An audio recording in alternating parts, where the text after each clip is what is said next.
Hey, what's up, guys? Welcome back to that sports stuff video. Today, we're talking about the Pittsburgh Steelers and my offseason plan to get them back to the Super Bowl. It's been a couple of years, probably about what, 10, almost over 10 years, probably 15 years coming up on this point. Yeah, I guess 2016. It's been closer to 20 years, honestly, it feels like, when the Pittsburgh Steelers were true, real Super Bowl contenders. So my goal is to either get to that point or start building to that point. So if you guys enjoy, please like, comment, subscribe. Now, obviously, there was a big coaching hire with Mike Tomlin going to be taking a year off of coaching. They hired a new coach, and that new coach is Mike McCarthy. Mike McCarthy, new head coach. I'm not super high on the move. You know, I think it's kind of gotten better as time has gone on, but I definitely would not rank this in my top 5 favorite hires of the offseason. I didn't think he would take a young quarterback opportunity rather than a no quarterback opportunity. Oh my gosh, I don't know why I'm burping so much. Like, I thought maybe a Cam Ward, a Shedeur Sanders, a Jackson Dart made more sense for Mike McCarthy than a Will Howard, Mason Rudolph quarterback room under contract. So they make a lot of sense to me. He's 62 years old. This team isn't really ready in the next 4 or 5 years to win a Super Bowl. So I thought it was really interesting. He did grow up rooting for the Steelers. Something that's pretty cool. He's able to coach his team that he loved growing up. I just don't see Rodgers returning to Pittsburgh. Now, apparently him and Mike McCarthy are on good terms, but I just think, you know what? Aaron Rodgers, you go into free agency, you go find an opportunity where you can try and win a Super Bowl, because the Steelers just aren't the opportunity in 2026. It is an old, expensive team. I just don't think he's the guy to turn this old, expensive team into a Super Bowl contender, but I don't think he's a bad hire. I do think it brings a floor for the team, kind of like Mike Tomlin did. I think you know that offensively, they're going to be in the top 16 of the offense. So is that going to be enough to, try and win the AFC North consistently? But overall, I don't hate the hire. It's grown on me as time has gone on, especially when it comes to his coordinators. For his coordinators, at offensive coordinator, he signed Brian Angelicio. You've got Angelico. If you guys don't know, I was actually very high on Brian coming into the offseason. I thought he'd be an offensive coordinator under Brian Flores, but Brian Flores stays in Minnesota. So Brian Angelicio, whatever his name is, Brian from Minnesota, instead goes to the Pittsburgh Steelers to coach with Mike McCarthy. He was a tight end coach and passing game coordinator for the last 4 years for the Minnesota Vikings under Kevin O'Connell. He turned Josh Oliver into a top run blocking tight end in the league. A big contributor to scheming the pass game as well under multiple quarterbacks these last few years, whether it's Kirk Cousins, whether it's the Pastronauts, whether it's JJ McCarthy, Carson Wentz, or Daniel Jones, or Sam Darnold. He has done a very good job these last 4 years of scheming the pass game, and honestly, he's not the play caller, but he helps build the play sheet. So I'm excited to see what he can do in Pittsburgh. I don't know if he's the play caller. Usually Mike McCarthy's a play caller, but at least he'll get a lot more responsibility as the offensive coordinator full time. Then a defensive coordinator, longtime defensive coordinator Patrick Graham was signed on. He's been in DC the last 6 years of his career, actually since 2018. So that's actually that's 8 years. He always turns out at worst 20th ranked defenses. No matter the talent, their defense always shows up to be competent.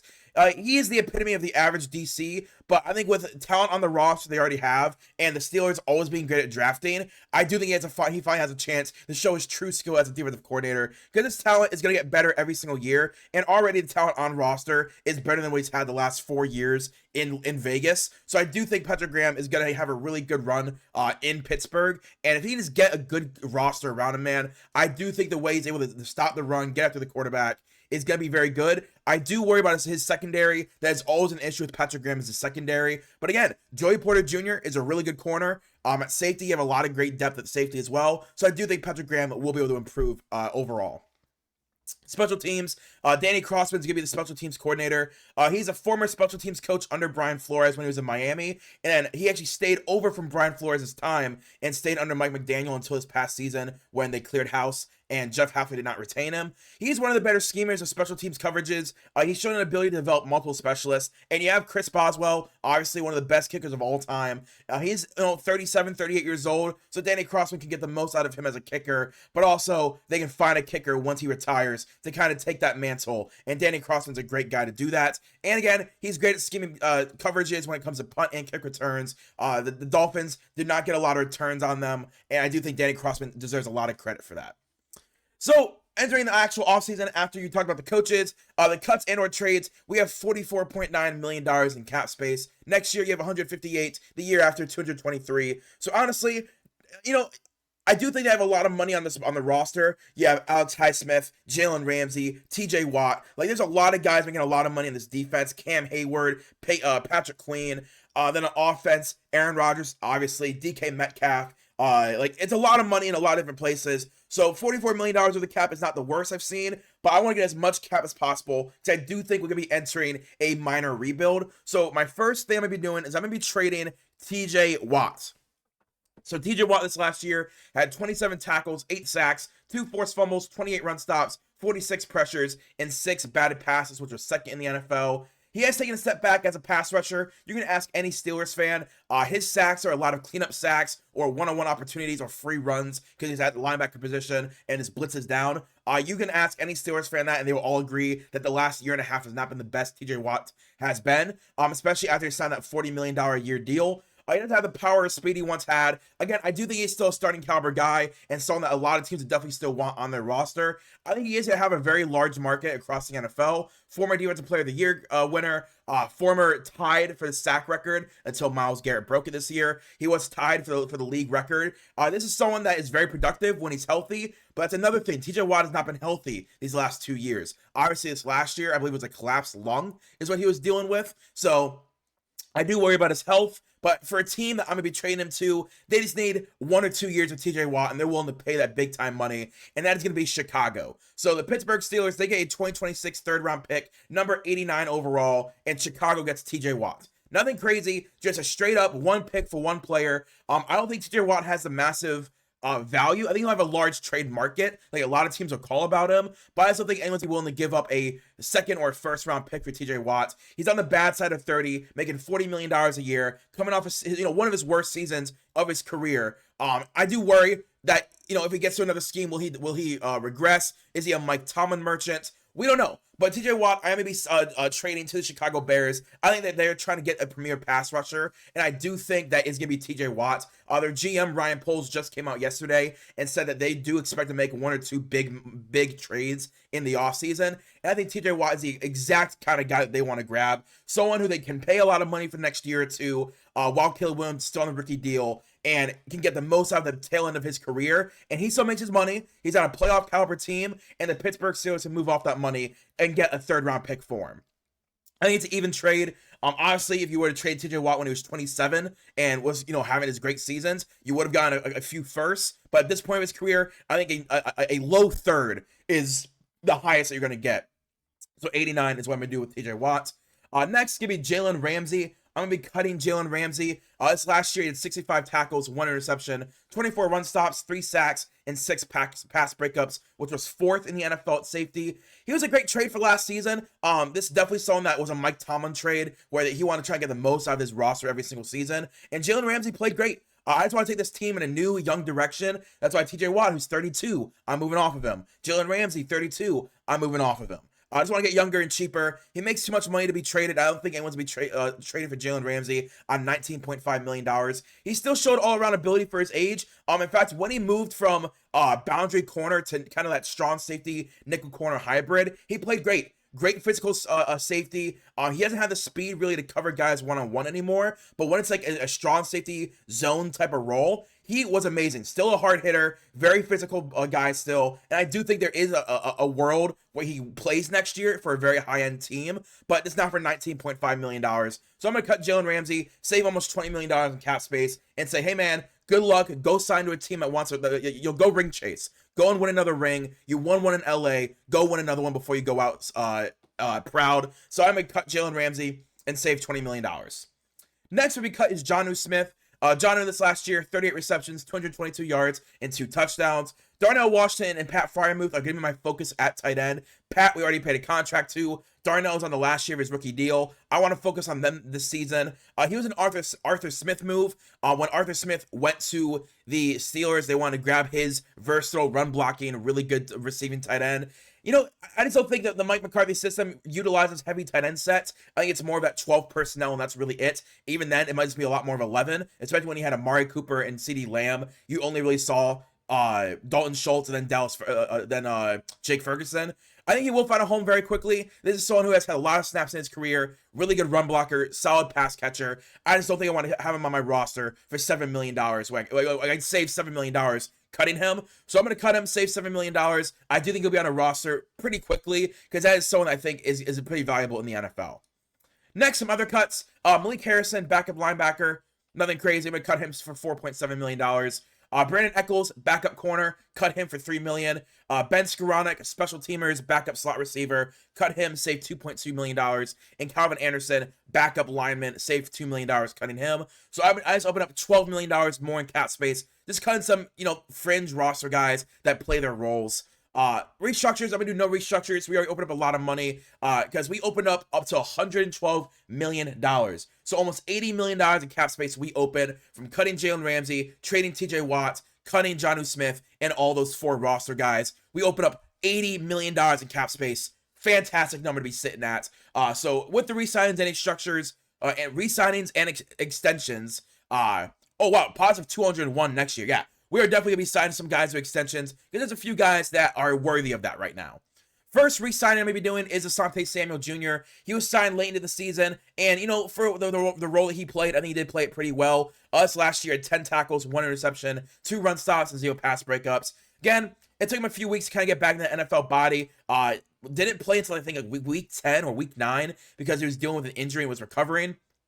He played solid once he was signed. He played well in run defense as well in Pittsburgh, which was one of the things in LA with kind of his downsides. Played really well in Pittsburgh. Gets him another chance to start as well. I do think he chose the Steelers for a reason. They're always a team that is consistently really good on defense. And with Patrick Graham, I think Asante Samuel Jr. and Joey Porter Jr. would be great duos for him to build on. He's only 26, actually. He's not 27. He's only 26 years old. So I want to give him on a 1-year, $3.5 million deal. It's one of those, yes, Mike Tomlin's not the coach, but you already were in Pittsburgh. You came here for the team. You came here for Mike Tomlin. Let's get you re-signed and be our boundary corner opposite of Joey Porter Jr. And next year, you could get that bag in free agency. So that's the only re-sign I'm going to be doing, but I want to do a couple of extensions. First off, I want to extend Patrick Queen. Last year had 79 tackles, 1 sack, 32 run stops, 17 pressures, and 1 interception. He's been exactly what this team needed at linebacker. Very athletic guy, blitzes really well, really good at the line of scrimmage, very athletic. I think Patrick Graham's defense needs good linebacker play, and Patrick Queen, since Roquan Smith came in Baltimore, he's been unlocked. Really, really good sideline-to-sideline guy. Great run stopper. So currently he is on a big-time deal. As you can see, he has 1 year left on his contract with no guaranteed money for $17 million in cap space. So what I want to do is restructure that deal into a 3-year, $34.5 million deal. So yes, he's getting paid less money, but he's getting that guaranteed money back. So from a 1 year, $17 million, I'm going to sign him to a 3-year, $34.5 million deal, $20.5 million guaranteed. That is 60% guaranteed. So he gets $20.5 million guaranteed in the first 2 years, a $12 million signing bonus, and in 2028 is at $14 million. We can cut him if we're not ready, or he'll only be 29 in 2028, 29 or 30. So if he's still playing really well, I'm willing to extend him again after 2027. But this guarantees, 1, he gets that guaranteed money that he's looking for, and 2, we have a linebacker that we can build on in this room. Next, that is not Joey Porter Jr. That is still Patrick Queen.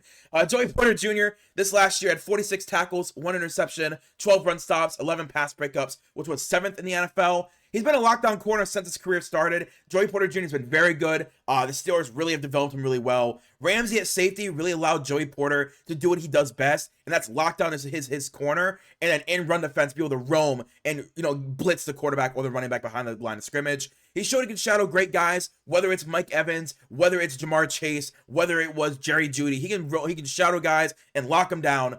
Penalties have been an issue, but I think the way he's been able to play on the field is worth those penalty issues. So I want to extend him. Currently, he's only on a 1-year deal for 2026, end of his rookie deal for $4.8 million. So I want to give him a 4-year extension, 4-year, $62.5 million deal, $31 million guaranteed at 50% with a $16 million signing bonus. So it averages out to 4-year, about $15 million a year. About 15.5, 15.25, something like that. But just over $15 million a year it averages out to. I think it's absolutely a great number for him. He's not a top end, all-pro, but he's someone that you can guarantee every single week in and week out is going to be consistent for you, be your cornerback number 1 that you can build on for the future of this team. So I'm going to get that extended day 1, of the league year, I want this deal done. Next, actually, last extension I'm going to be talking about is going to be Nick Herbig.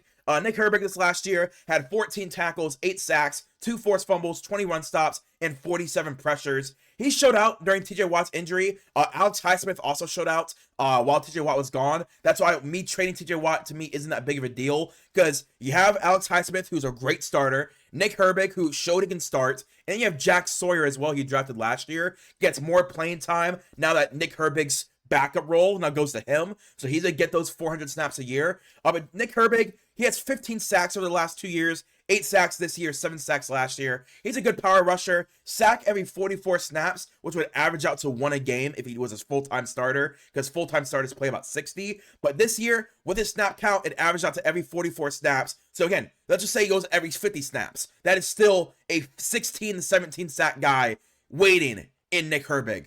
Jack Sawyer, like I said, gets more snaps as well. He jumps from his 150 to 200 snaps all the way to 400, so he gets a more prominent role in the scheme as well. So maybe one day he could take over Alex Highsmith. But here's Nick Herbig's deal. Currently, he's on a 1-year deal for 1.3. Again, last year of his rookie deal. I want to give him a 4-year, $70 million deal, $42 million guaranteed at 60% guaranteed, with an $18 million signing bonus. So again, averages out to about $16 million a year, which is a great number for Nick Herbig, because again, you're going to extend him. You're extending him early, saying, hey, you've shown in your limited role that you can play really well. If I'm the Steelers, I'm extending him before we trade TJ Watt.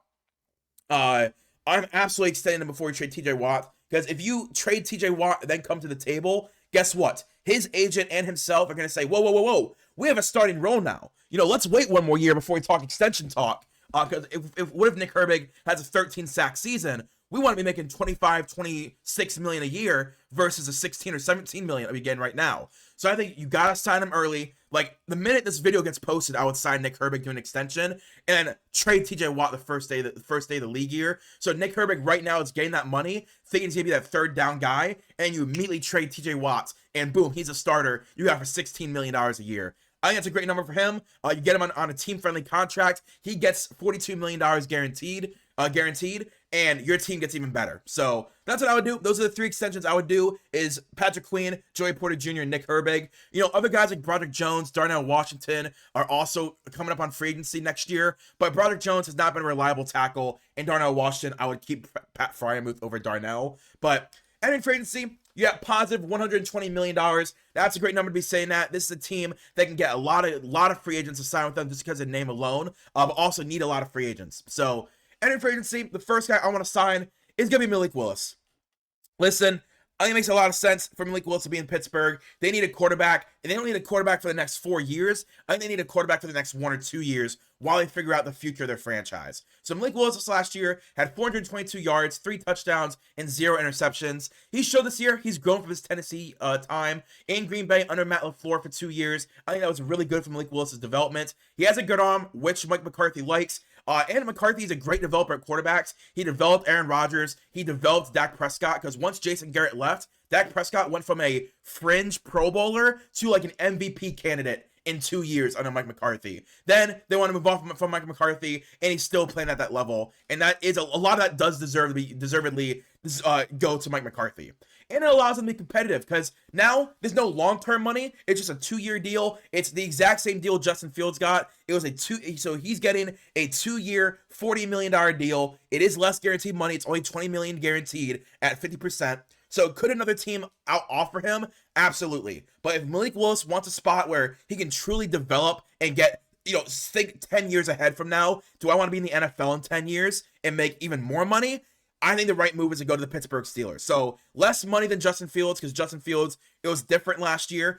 So he gets the same 2-year for 40, less guaranteed money. But for Malik Willis, man, I think it's a great deal for him. He can come to Pittsburgh under Mike McCarthy, another QB whisperer, be the guaranteed starter. Like, Mason Rudolph is not beating Malik Willis in an open camp. So true guaranteed starter under a guy who's good at developing quarterbacks. And in a year or two, if they want to move on from you because they want to go really cheap on a rookie contract guy, cool. You've had 2 years of Mike McCarthy's development. They can move on from you. You go get another opportunity and make another big time contract. So Malik Willis, 2 years, $40 million. It allows them to be competitive because it's not an expensive deal, but also allows Malik Willis to make a lot of money as a starter. Next, I want to sign is Nahshon Wright to be another boundary corner for us. Last year, Nahshon had 65 tackles, 5 interceptions, which was first at the corner position, 24 run stops, which was 13th, and 2 forced fumbles and 6 pass breakups. Nahshon Wright flat out was amazing this year. He's very tall, has very long arms. He's 6'4", 210. He was amazing at jumping routes this last year. I still see Chicago keeping him over some other guys. For example, Jaquan Brisker is a free agent. I don't think they signed Nahshon Wright over Jaquan Brisker. So Nahshon Wright is going to be leaving in free agency.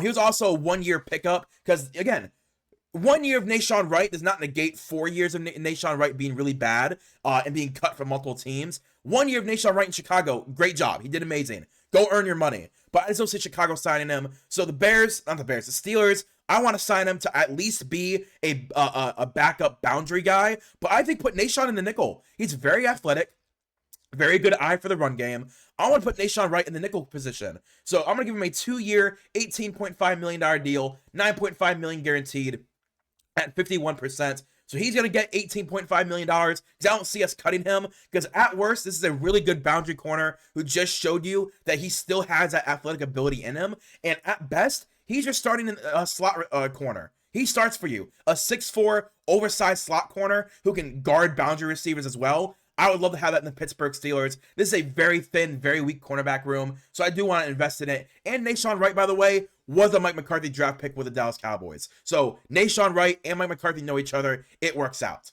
So next is going to be Jalen Nailor. I want to add some more wide receivers to this room as well. This is not the only receiver I'm going to be adding in free agency. Jalen Nailor this last year had 29 receptions, 444 yards, and 4 touchdowns this last year in Minnesota. He's another chain-moving wide receiver, just someone that is consistently running the right routes, has the right timing, has good hands, and he's great when the pocket breaks down. Malik Willis, very athletic quarterback. I do think there's a chance that Malik Willis will be able to break out a lot more in Pittsburgh and have Jalen Nailor as that possession guy who just shadows what he's doing. He ad-libs better than than a lot of guys as well. So when the play does break down, he just kind of knows, he has a good feeling for his zone coverage, where to sit. Just a consistent option for Pittsburgh. Right now, the only guys under roster next year are DK Metcalf and Roman Wilson. So Jalen Nailor would start day one. So I'm going to give him a 2-year, $7.5 million deal and fully guarantee it. Fully guaranteed deal. I am not, I'm willing to negotiate this with Jalen Nailor. Just be like, hey man, pick us over other options. 1, you're a starter immediately. No backup role like you had in Minnesota. And 2, fully guaranteed deal, $7.5 million without a question. I think that's enough to convince him to come over to your team. Next guy I'm going to be signing is Jalen Tolbert. Jalen Tolbert last year had 18 receptions, 203 yards, and 1 touchdown. However, in 2024, he had 7 touchdowns, so he shows that he can get production with limited minutes. A consistent pass catcher from Malik. Again, another dude is in the right spot when he needs to. Mike McCarthy was a driving force for drafting Jalen Tolbert in the 3rd round a few years ago, so he thinks very highly of Tolbert.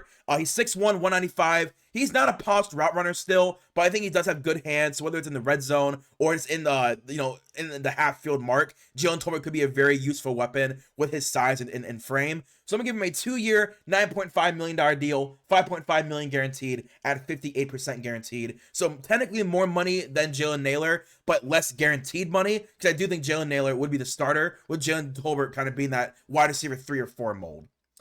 Next guy I'm going to talk about, well, actually the last guy I'm going to talk about is going to be Zion Johnson, the guard from the LA Chargers. This last year had 57 PFF grade, 53 run blocking, 61 pass blocking, 4 penalties, and 3 sacks allowed.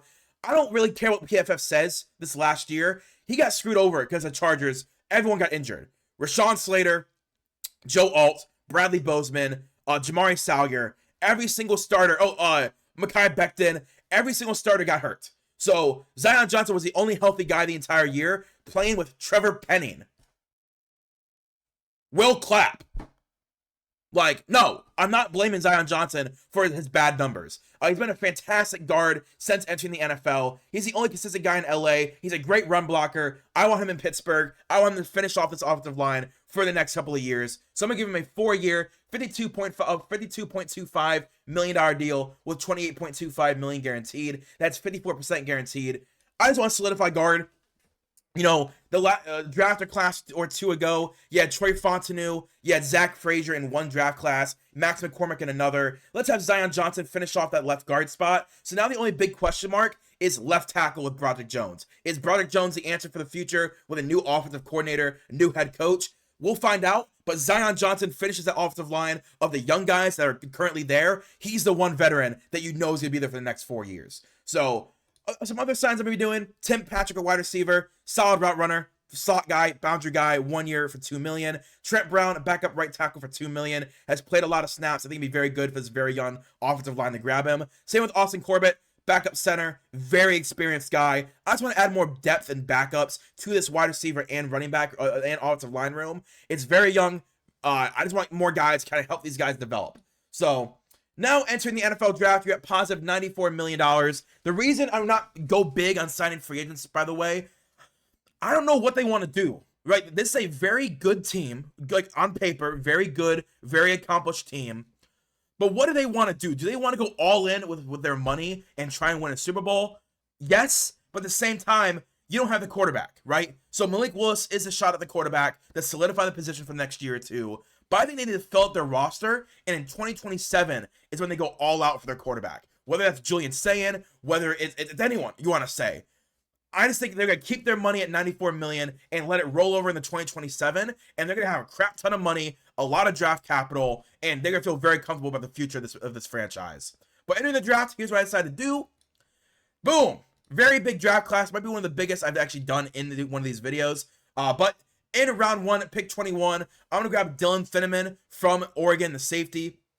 Dylan, he plays a lot like Jalen Ramsey did last year. You know, that power slot, strong safety hybrid role. He's an oversized nickel corner. Over 75 tackles every single year of his career. He's a great run defender, great in pass coverage. He had 12 coverage stops and 18 run stops last year. He dominated at the highest level with one of the best teams in college football. This safety room, I want to add a lot. As you can see, I add a lot of guys to this safety room because I think this safety room might be one of the worst in the NFL. So Dylan Finneman immediately steps in, starter at strong safety and at slot corner, however you want to play him with that rover role. But Dylan Finneman at 21. Then at round 2, number 53, I'm gonna have Dominique Orange, D tackle from Iowa State, or nose tackle, whatever you want to think. But we have Keanu Benton, so we're gonna slot Dominique Orange over at D tackle under Cam Hayward. He's a great run stopper. He takes up a lot of the run lane space. You can sit him behind Cam Hayward this year while he develops a little bit more of his upper body strength. Because while it is good, it could be better. And I think with his run stopping ability, if you can get him even stronger, he could be a force to be reckoned with. And he can close in on runners with great speed, even at his size. Again, he is technically a nose tackle at Iowa State, and you have Keanu Benton, who is amazing at nose tackle for the Steelers. This is more of a, hey, it's going to take a year for you to kind of change how you want to look at football. You're not the nose tackle anymore, you're a D tackle, and get a little bit more upper body strength, and learn from Cam Hayward for a year. That is always going to be a bonus as long as Cam Hayward is around. Round 3, number 76, I want to grab Jonah Coleman, the running back from Washington. Jonah Coleman, he bolsters his run game, as everyone in this room was a little underwhelming last year. You didn't see any of Caleb Johnson. Kenneth Gainwell didn't really do anything. So technically this running back room right now is just Caleb Johnson and Jalen Warren. So I definitely want to add in Jonah Coleman as a future lead back for this offense.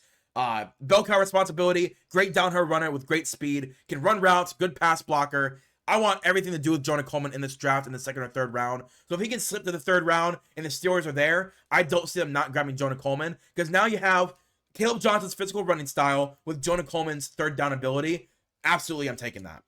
Then in round 3, number 85, I'm going to have Chris Brazzell, wide receiver from Tennessee. 6'5", 200-pound deep threat. Tennessee has gotten a lot less gimmicky in the last 2 or 3 years because, you know, when guys like Jalen Hyatt and Cedric Tillman were coming out, that was the issues, that they couldn't run routes because how gimmicky their offense was. I do think Brazzell is a better route runner than those guys are. He's a deep threat, great speed. Obviously, his size is going to be a massive bonus. But yeah, DK Metcalf, I think Chris Brazzell is kind of like DK, but with more speed. And that's absolutely what I want in the 3rd round. Then with the draft pick that we traded TJ Watt for, I'm going to grab Antonio Williams, the wide receiver from Clemson. So back-to-back picks at wide receiver. Antonio, the last 2 years, has 1,500 receiving yards and 15 touchdowns. He's 5'11", 190. Definitely more of that slot receiver role for the future, but I'm willing to grab that in the 3rd round as well, my slot receiver. He has good hands. I think he can also be a returner. He has good speed and good vision, so I do think at the NFL level, he could double up as a slot receiver and a returner for you. So that's 2-1 at number 89. Then at number 99, I'm going to grab Mikhail Kamara from Indiana. He's a rotation edge rusher. He's a little undersized. He's only 6'1", but I don't care. Put on the tape. He plays really well. He's an okay run defender as an older prospect. Good first step. He did dominate the playoffs at Indiana. He dominated that playoff run, so I don't see him slipping out of day 2. Someone is going to take him and not care about the size disadvantage. But with the Steelers, you have Alex Highsmith, you have Nick Herbig, you have Jack Sawyer. I think if you can grab Mikhail Kamara, you would absolutely feel comfortable with him in year 1 as your edge number 4. Again, he is an older prospect, but I'm willing to take a shot at him in the 3rd round. Then at round 4, number 121, I'm going to grab Josh Cuevas from Alabama, the tight end. Josh, good route runner, good hands, good run blocker as well. He's even my tight end number 3 behind Pat Freiermuth and Darnell Washington. Just another body. And again, I don't see Darnell Washington going to be here long term. So this is a, hey, Josh, sit for a year, get that NFL body frame, and next year when Darnell's not on the team, you're going to be our backup tight end. Congratulations. Then in round 4, number 135, Michael Taffe, safety from Texas. 23-year-old prospect, but I think he can compete for the starting job right away. He's 6 foot, 190. He's obviously a free safety, so he'd be a deep free safety. He averaged 45 tackles a year. He has good speed. He improved his tackling every single year. He doesn't have a letter frame, so again, if he wants to add a little bit more weight onto his frame, he can. But if he just comes in as he is, I do think he competes for that starting free safety job day 1. Then in round 5, number 159, I'm going to grab guard Armaj Reed Adams, who's finally coming out of college. It feels like in the last 3 years, I've been talking about Armaj Reed Adams. I've been talking about him a lot. He's 6'5", 325. He's turned into a really good run blocker. He's shown improvement every single year of his career so far. I do want to give him another year to develop his pass blocking prowess, because I don't know. I don't think he's going to start for this team. You obviously have Zion Johnson. You have Max McCormick, who played really well last year. So it's kind of a depth piece for you, but he is a really good run blocker. So immediately when it comes to like red zone touches, Armaj Reed Adams can absolutely get snaps. But for the long term, I don't think he's going to be a starter for this team. Then round 6, number 213, I want to grab a linebacker, Bryce Botcher from Oregon. Bryce, solid all-around linebacker. You've seen him in a couple of my videos now. He adds another depth piece to the weak room.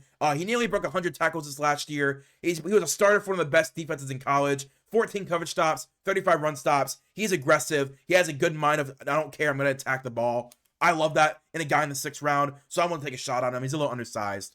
Next, round 6, 214, I'm going to grab safety Lorenzo Styles Jr. Lorenzo is the brother of Sonny Styles, who's going to be a top 10 pick this year. Kind of that nickel corner, strong safety hybrid that Dylan Finneman is. He's 6'1", 195, very fast, like very, very fast. I believe he ran a 4.3 at the combine, or they're projecting him to run a 4.3 at the NFL combine. I do think he's gonna be a solid special teamer for his career. I don't think he's gonna be a starter. This is gonna be someone that is gonna be a gunner in the NFL and have a really good tracking ability, because he's very fast mind, very fast hands.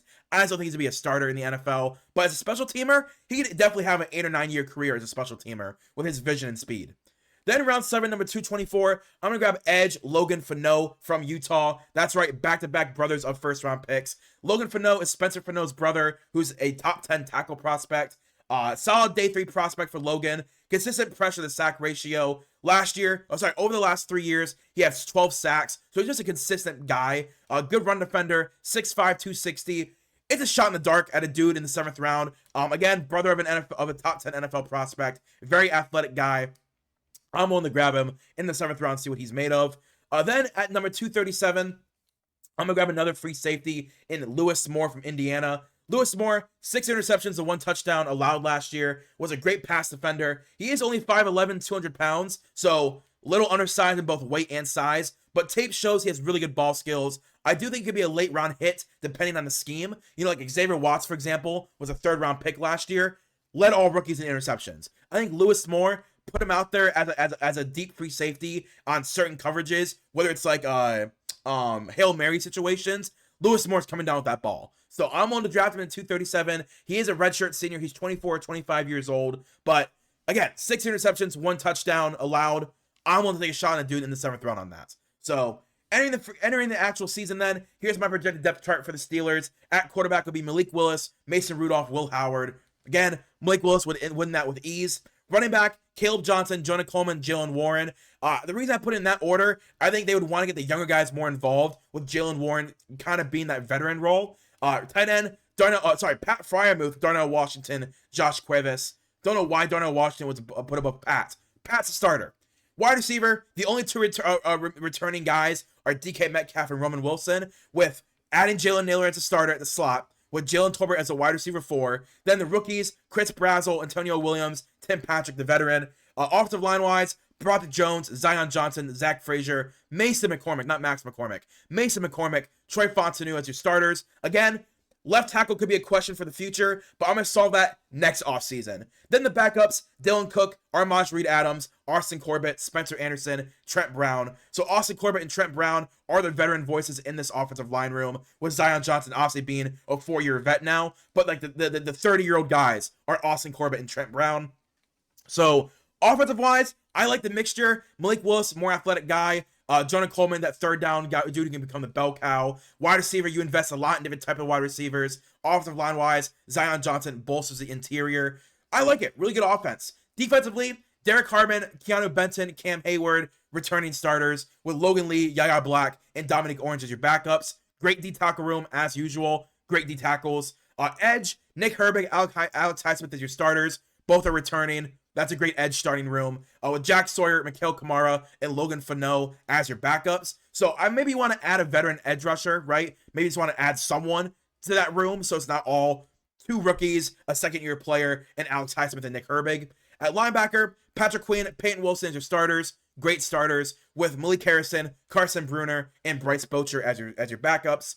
Corner, Asante Samuel Jr. and Joey Porter Jr. are the only returning starters, with Dante Kent actually getting the nod at nickel corner. Then your backups, Nashawn Wright, Lorenzo Styles Jr., and Corey Trice. Again, I'm willing to talk about Nashawn Wright playing the nickel slot corner role, but as of right now, I'm going to put him as a backup boundary guy. It's whatever. Again, I do think he could play that starting slot role, but as of right now, he's a backup. Then at safety, you have Sebastian Castro and Dylan Finneman. Again, Dylan Finneman could also take over that nickel role that Jalen Ramsey was playing, but I'm going to list him at strong safety. Then Sebastian Castro, I think Michael Taffe and Lewis Moore will give him a run for his money, because he's the only reason I have him above those 2 guys is that Sebastian Castro was on the team last year, so I'm giving him the respect of, yeah, you're going to be the starter because you were on the team last year, but I think Michael Taffe could take that starting role. With Deshaun Elliott, Michael Taffe, and Lewis Moore as the backups, I like this team. You know, obviously the AFC is really good. There's a lot of really good teams in the AFC. Is this a top 5, top 10 team? I don't know. This is probably a 9 or a 10 win team at the most. The secondary definitely has question marks. I think Dylan Finneman would be amazing. I think the one of Michael Taffe, Lewis Moore would be the starter. Nashawn Wright, Asante Samuel, Joey Porter Jr. That's a good corner trio. Edge, Nick Herbig, and Alex Highsmith are going to be good as usual. I like the front. The front 7 are really good. It's the back 4 or 5 that I do have question marks about.